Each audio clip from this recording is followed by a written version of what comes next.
What's up, everybody? Welcome to Gaming Hour. I'm your host, Anthony, and today we are back doing another Hearts of Iron Force tutorial. This time we are going to be doing research, production, and logistics, preparing for your eventual war, as this game is about total war and conquest. So, obviously, to supply your troops and give them the best edge possible in combat, we're going to need new stuff and more stuff.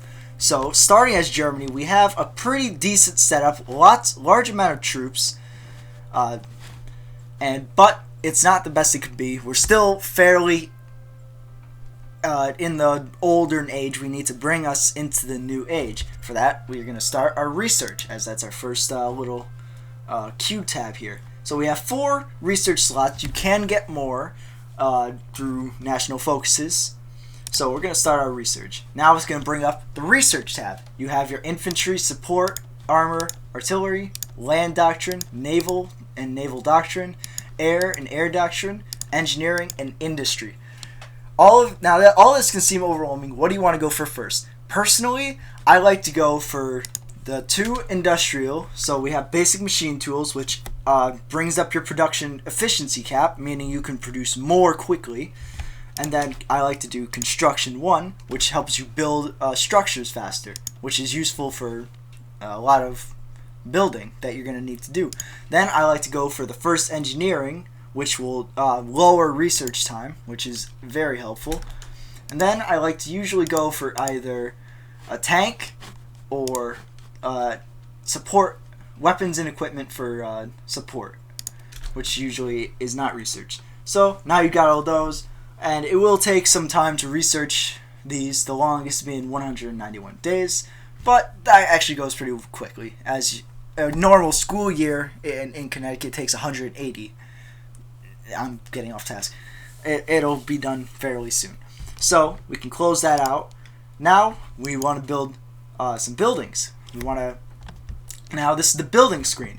We have the availability to build infrastructure, air bases, anti-air, radar stations, military and civilian factories, naval doctrines, synthetic refineries, rockets, and nuclear reactors. Also naval bases, land forts, and coastal forts, and convert civilian and military factories to the other. Generally, what you want to start out with are civilian factories. Civilian factories allow you to build more buildings in this short amount of time. Let me show you. So we just chose one in Hanover. As you can see, it shows that we are building 1 civilian factory in Hanover.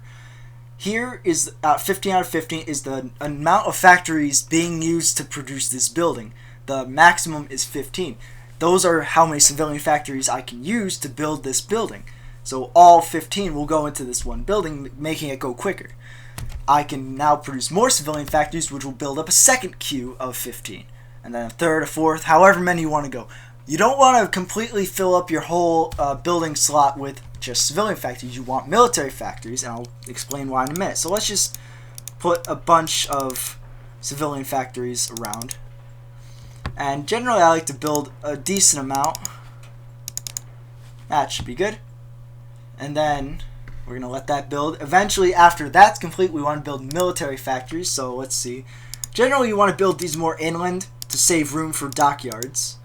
So let's put a bunch there. Then we'll build up a few dockyards. As Germany, I recommend you don't build as many dockyards because your navy is poop. You want to focus more on your land efforts than your naval efforts.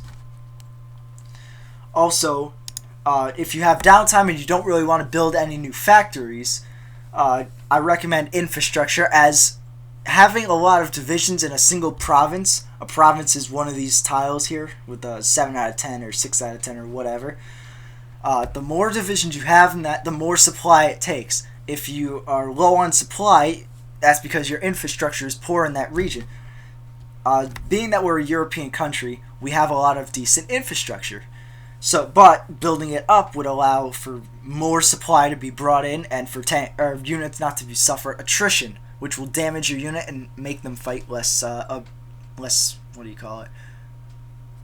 They'll fight less. So yeah, let's move on to production. So now we have some military factories. This is the production tab, as I explained in the last video. It shows everything that you are currently building. So, we are currently building infantry equipment, which is useful for infantry divisions or motorized infantry that you are like, guys on the ground shooting the weapon. Support equipment is useful for support companies like logistics company or signal, etc.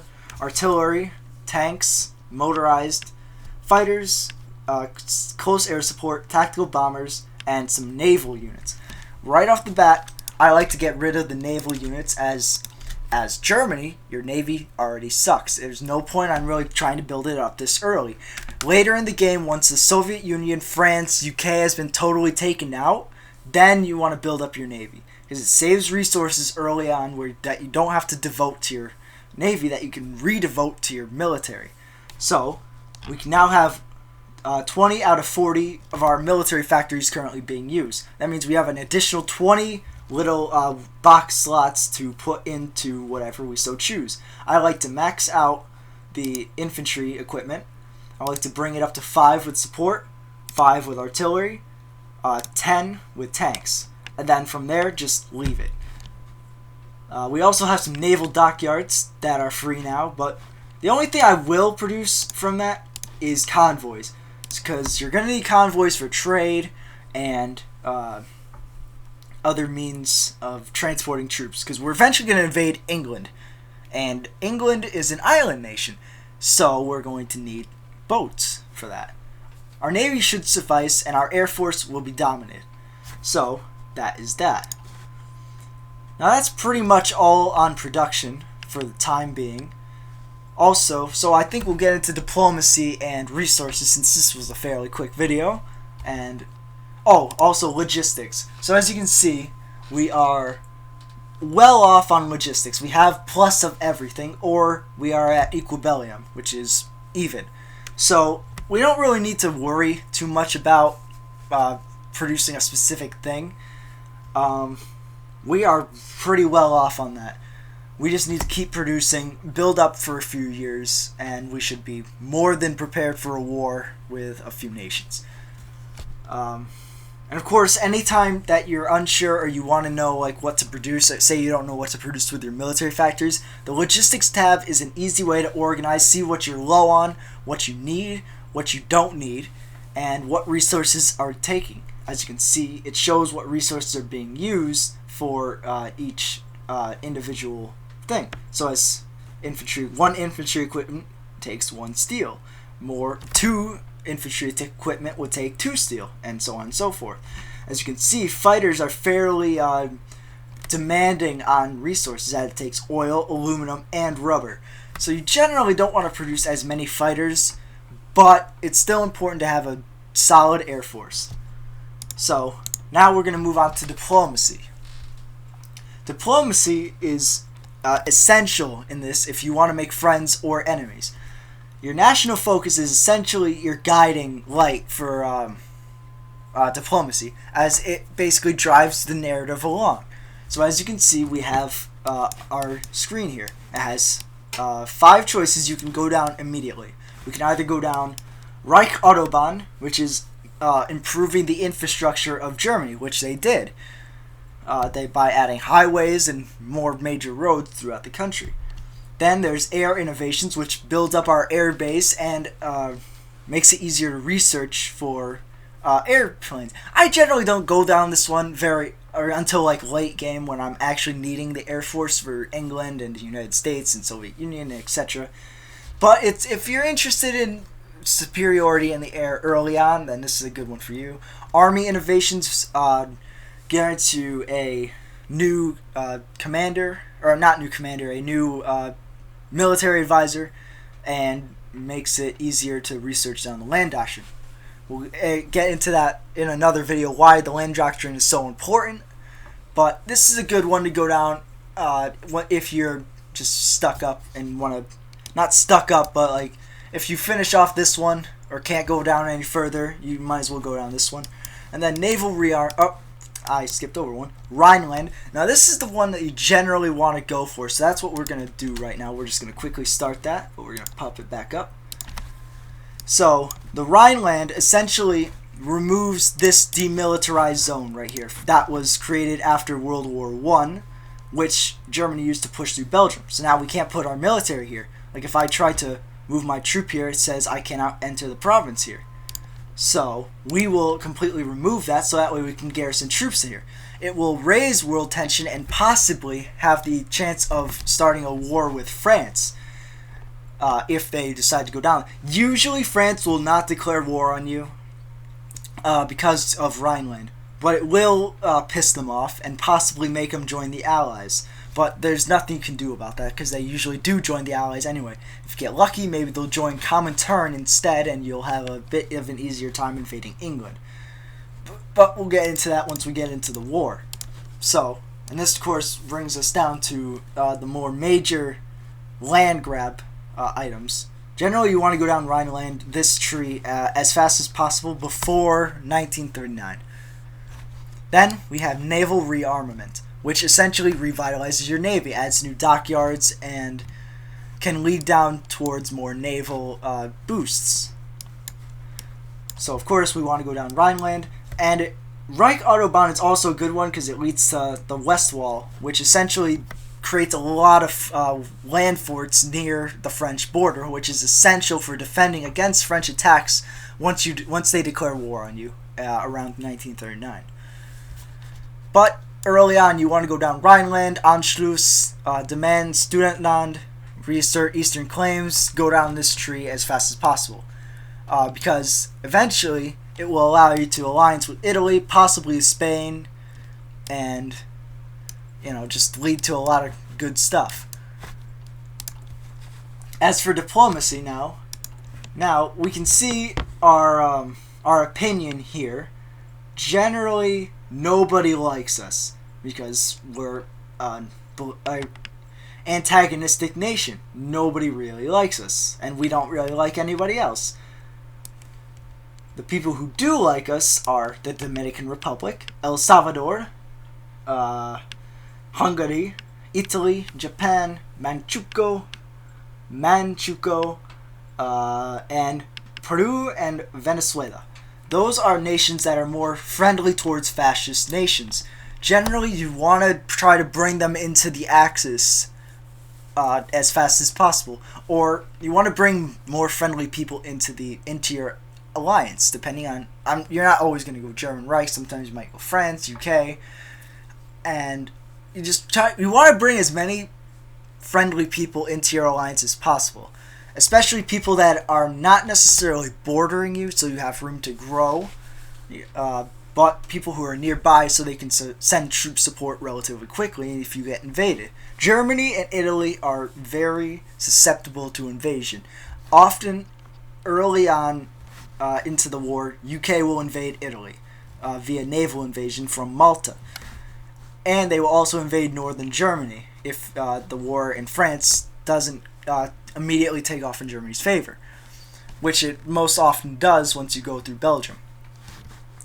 So yes, you want to bring as many people into the alliance, and you also want to keep friendly with the Soviet Union for as long as possible, because here is Germany, here is the Soviet Union. They are very different in size, and the Soviet Union has a lot more powerful army than you have.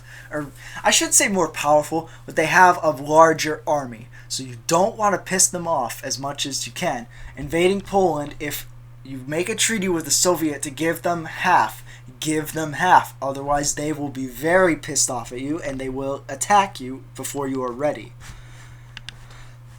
Excuse me. Also, early on, sometimes 1936, 1937, Spain will break out in a civil war between the nationalists, or the fascists, and the Republicans, the communists or democratic. You want to support the civil war for the fascists, because possibly in the future, the fascists will join your side, and they are very good place, another nice ally to have in Europe. You won't have to worry about that front. As for alliances, you generally want to bring Italy into your alliance because they are a good power in Europe. You want to bring Hungary in. Austria, you don't want to bring in. You want to conquer them. Spain, you want to bring in. And Japan, you want to bring in, because Japan is a good power to help attack the Soviet Union. They have puppeted Manchukuo and Manchukuo. Manchukuo and Manchukuo. Those are confusing. But those are puppets of Japan, and they can push into Siberia, creating a second front. And Mongolia, Xinjiang, and all that. But Japan is currently going to be preoccupied with a war with China. So you want to try and help them out if you have the troops to spare. But don't overestimate or don't overinvest your troops into China. You want to keep a lot on the home front for attacking Poland and France. Now, as you can see up here, we have two more things remaining. There's the insufficient resources and the divisions. We're not going to get into divisions yet. We'll get into that in the next episode. But as for resources, we are down on oil and rubber. Fortunately for us, oil and rubber can be manually produced from buildings. They can be produced from this synthetic refinery, which will grant you +5 oil and +2 rubber. But the downside of it, you can only build one per province, and they cost a lot to build, so they take a lot of time. That's why I wouldn't necessarily recommend building them early. So we want to trade for this stuff just to keep our military rocking and rolling. So we're going to hit trade, hit the oil, and now down here it'll show all the countries that are exporting oil. Now the big ones, of course, are the United States and the Soviet Union. We will be at war with those two nations eventually. So you don't want to trade with a potential enemy. Venezuela is a good country for oil, as they are fascist and will likely not go democratic and attack you. So we're going to buy from them. We're going to buy 16, but it will cost us 2 civilian factories. So you want to not rely on trade forever. You want to trade until you can get the resources and then stop the trade. But for now, we will trade the oil. And as for rubber, unfortunately, rubber is mostly controlled by the Allies. We don't want to trade with the UK, British Malaya, or the Dutch East Indies, because those are nations we will invade fairly early. So Siam's a good one, but they sometimes join with the Allies. France joins the Allies. Brazil. They are usually neutral, so we will send that to them. And now we're just going to move time forward. Boom. And now see, we have a surplus, and that little tool tab is gone. Once we have the resources, we can hit the nation and cancel the trade by just doing that, and then hit send. And it will stop sending the supplies to us. With these resources now, see, we have +1 and +2 rubber. So now we're in the positive, and we can produce planes faster, because that's what we really needed them for, and convoys and stuff like that. Eventually, trading will become too expensive to you, and they will start lowering your factories. See, now we're 13 out of 15, whereas before we were 15 here and 1 here. So it really significantly killed our industrial power early on. But it will be essential for later on. Let's see. I don't think I've missed anything here. No. Oh, diplomacy-wise. So when you hit diplomacy, you can left-click on any nation, and you can see their opinion of you. Obviously, we don't like Poland, and Poland doesn't like us, just for the simple fact of different ideologies, which is not a big problem. So now we have options. We can't just declare war on a nation. We have to first justify a war goal. We can conquer Poznan, but it will take a lot of political power, and it will cost us 250 days. That's too long for us, and it's too early to even consider invading Poland. So we're not going to worry about that for now. We can guarantee their independence, but as a fascist nation, we can only guarantee fascist nations, and it costs political power, and we don't want to guarantee their independence because we're going to eventually conquer them. So that's just a waste of time. We can offer and ask for military access, which is essentially moving troops through the border. We're not going to be able to attack enemies through the border, so say I wanted to attack the Soviet Union. I can't ask Poland for the military access and attack them through Polish territory. That just doesn't work. But it's a good idea if you want to just move through a nation and regroup with your troops. Whoops, that wasn't what I wanted to do. We can improve relations. So say we want Poland to become our friend. we can improve our relations, and maybe eventually through some fascist ideology change, we might be able to get them to join the Axis. We don't want that because we are going to conquer Poland eventually. Then we can sign a non-aggression pact. A non-aggression pact is essentially saying, we're not going to attack you, you won't attack us, we're cool. It's not permanent. It can be canceled after 1 year of it being signed. So it's not a guaranteed way of protection. But it is a sort of safeguard, because usually nations that are relatively friendly with you won't break or cancel a non-aggression pact. We could also invite to the factions. So if Poland liked us enough and was fascist, we could invite them to the Axis, and they would be an ally in our wars. You should never do that with Poland, because you want to conquer them, obviously, from Lebenraus, or whatever it's called. We can lend-lease a nation, which is essentially sending, or request one, which is essentially sending equipment, guns, tanks, planes, convoys, etc., to another nation to help in their war effort that we're not necessarily involved in, or are involved in. We can send volunteers, which we want to send to nationalist Spain once their civil war kicks off, and once we start pressing on. Expeditionary force can only be sent to a nation that we are currently in a war with, like an ally. So say Japan was fighting China, we'd send them an expeditionary force. They would accept, and they can control these units and take them as reinforcements to their front. We can, of course, return expeditionary forces. Boost party popularity is a very essential one. This can essentially boost the popularity of fascism if we want Poland to be fascist and join our alliance. We don't want that, so we're not going to. It also costs political power, so you don't want to boost the nation or political power of every single nation. Then we could stage a coup. If the political power is high enough, we can stage a coup, which will essentially attempt to overthrow the nation, the original government, with a fascist nation that's more sympathetic to us. Generally, they don't work out very well, as usually you need a lot of party popularity to do, and it usually never reaches above 50%, so it usually just gets killed out, unless you directly support it, which can cause more problems. You don't want to do that with Poland. So, that is essentially diplomacy and trade and production and logistics and all that.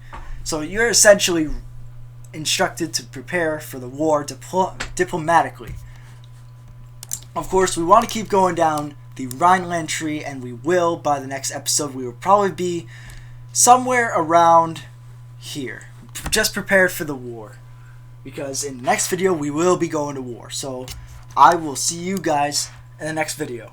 Bye bye.